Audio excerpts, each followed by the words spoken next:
Halo, shalom teman-teman. Eh, Saat ini kita akan membahas tentang sebuah sejarah masa lalu, tentang sebuah gunung. Tak banyak referensi yang saya dapatkan tentang gunung ini, tetapi menurut orang-orang bahwa gunung ini menyimpan sebuah sejarah tentang kehidupan masa lalu masyarakat Pitu Lunasalu. Gunung ini bernama Gunung Kapusaan. Dan berikut teman-teman akan menyaksikan sebuah cerita dari Ketua Lembaga Adat Kecamatan Tabulahan yang akan menceritakan sejauh mana kisah dari Gunung Kapusaan ini. Oke teman-teman, selamat menyaksikan.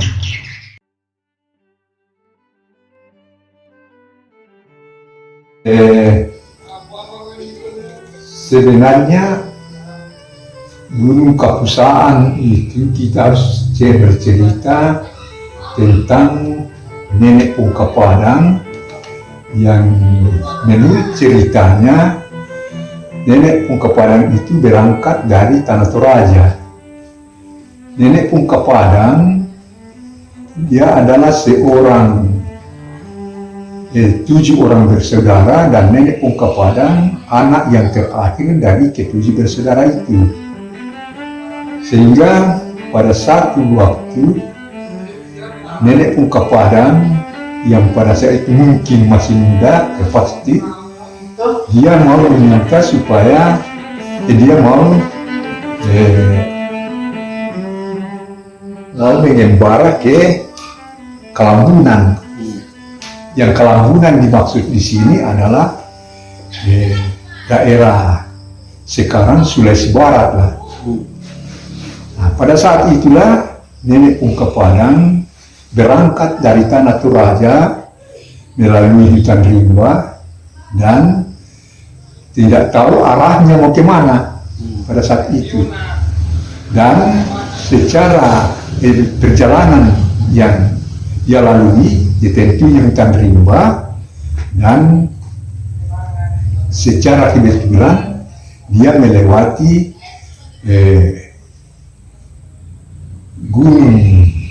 kaki gunung Kandang Dewata, bukan puncaknya, kaki gunung Dewata.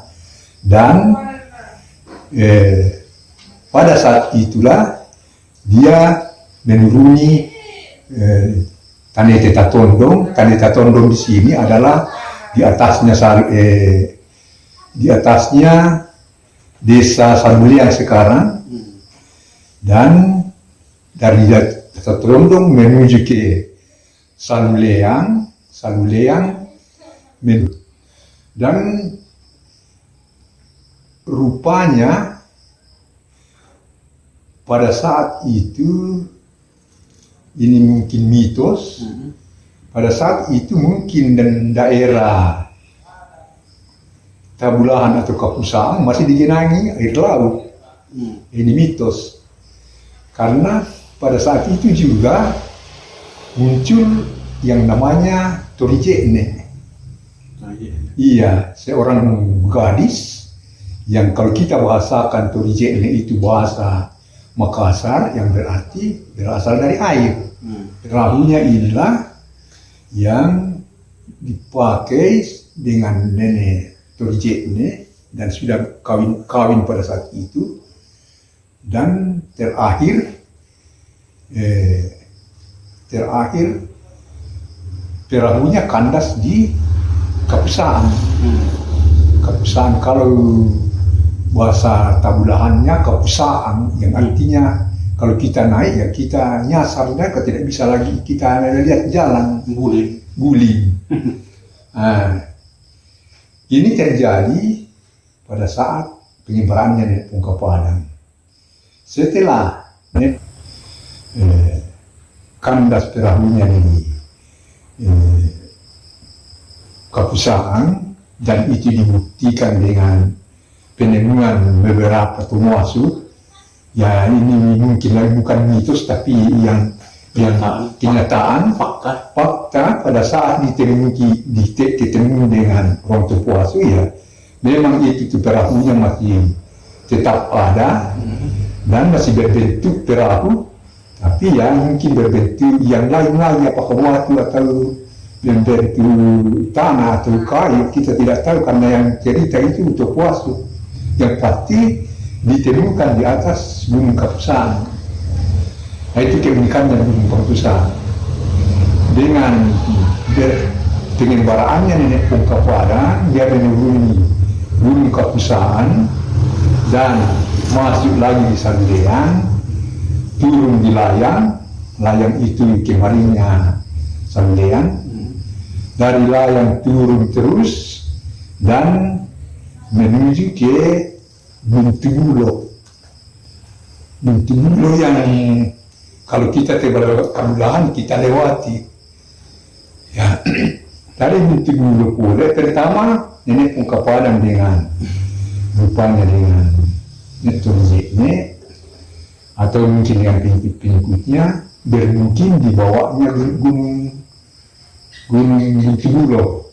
Oh, Indo Buntubulo, gunung naga bukit ya kan? Bukit le? Iya bukit karena tidak terlalu tinggi. Iya. Ya dari situ kaki bukit Kapusa Buntubulo. Akhirnya Nenek Pungka Padang pindah lagi ke atas puncaknya.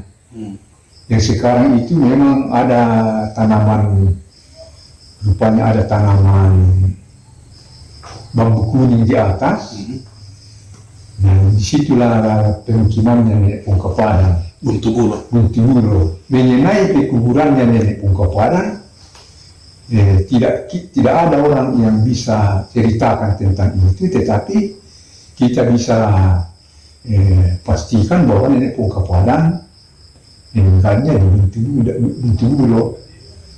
Kita pastikan saja Buntubulo kalau kita sendok petua kalangan dalam temo sudah mulai dari kalau ide juga tempele tahuan juga tolang Buntubulo sambitia sule langan kalebakan jadi juga di patahan Buntubulo temo. Mak ini tersalu baka di ita telalan laksan baka di atas mesin kan diulah ya ke salu baka indolalannya.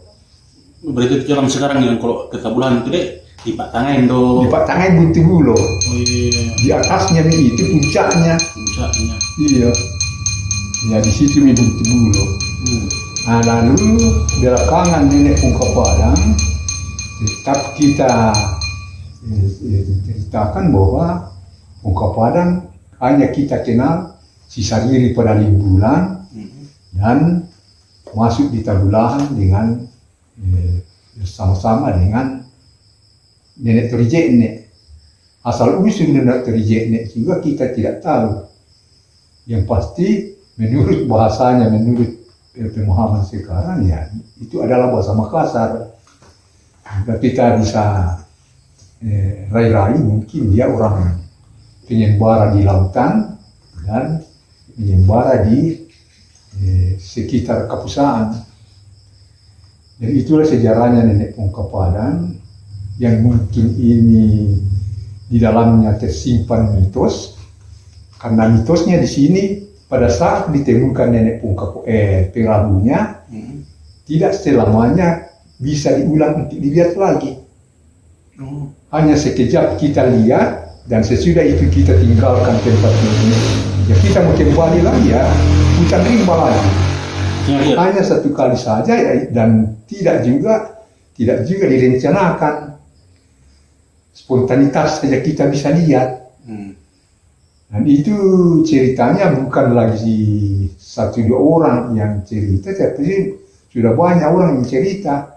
Kamu dan tahu bulan juga pesan ceritanya seperti itu. Itu tak kalah sejak moro-moro, dia memulai betul bulinya kepesan.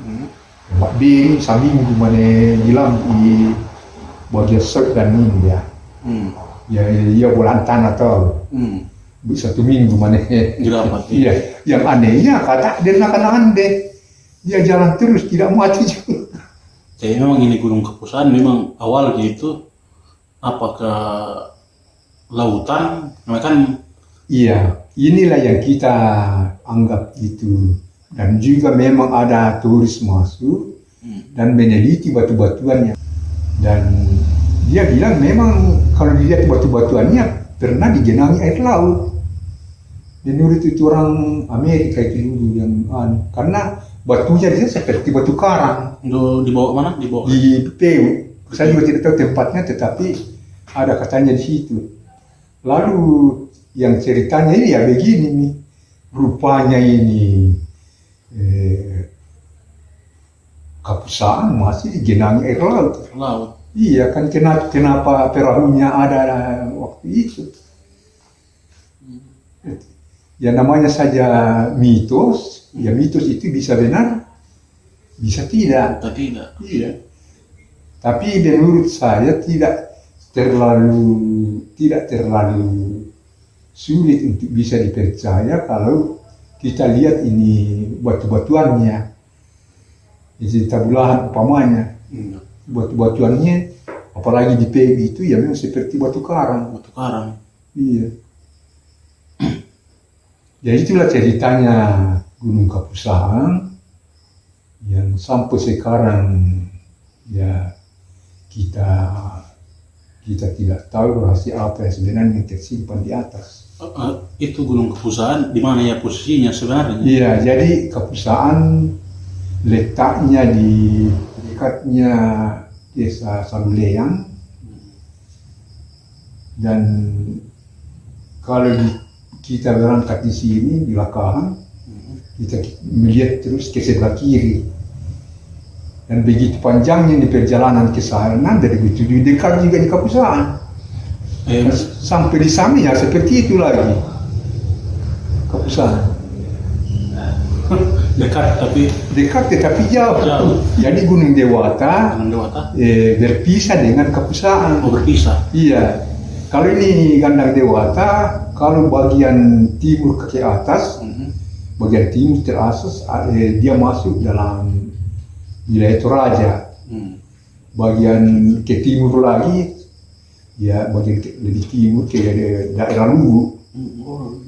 Jadi bagian kesananya Toraja, dan kita belakang kemarinya masuk di kita masuk dalam wilayah tapi saya juga tidak terlalu detail itu. Kalau saya tanyakan di Balai Konservasi dulu, dia bilang ya Gunung Kapusaan itu masuk semua di Kabupaten Mamasa. Memang ini Gunung Kapusaan panjang dan tinggi.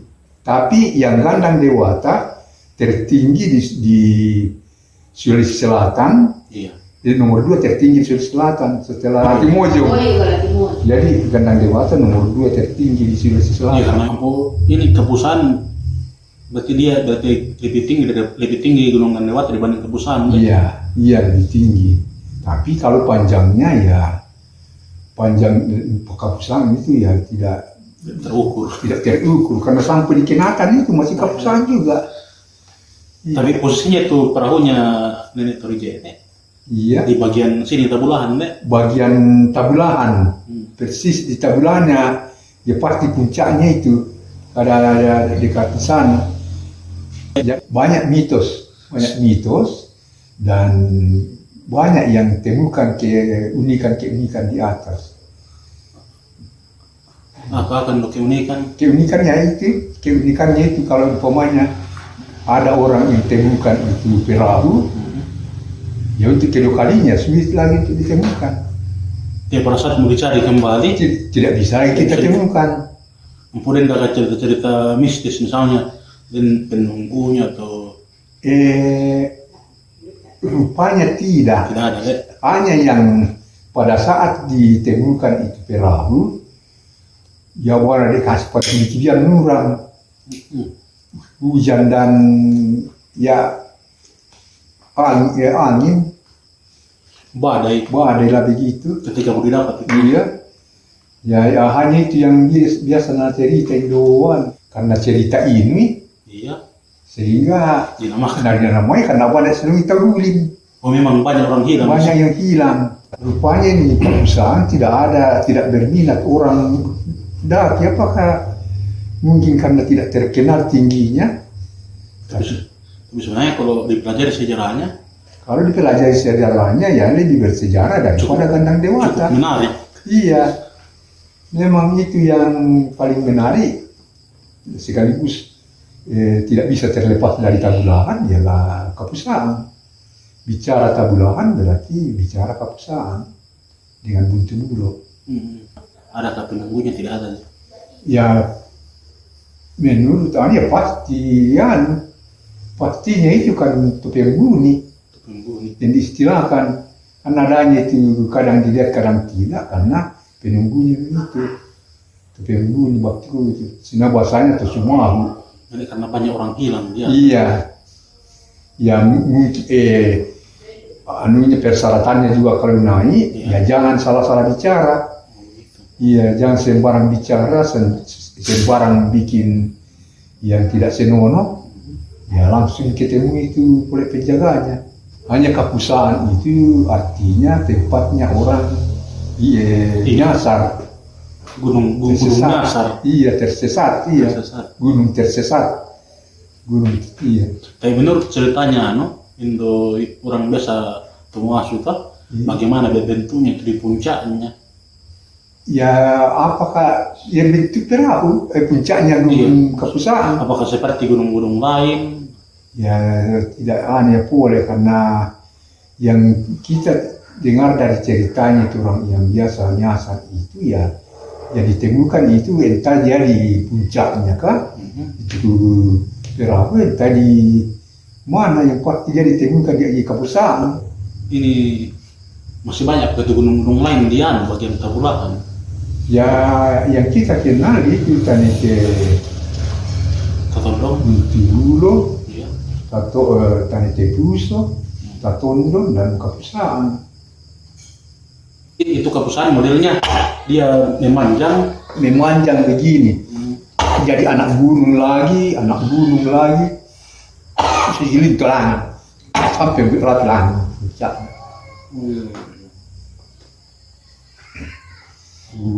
Gandang Dewata masuk semua masuk dalam Kabupaten Mamasa. Gandang Dewata.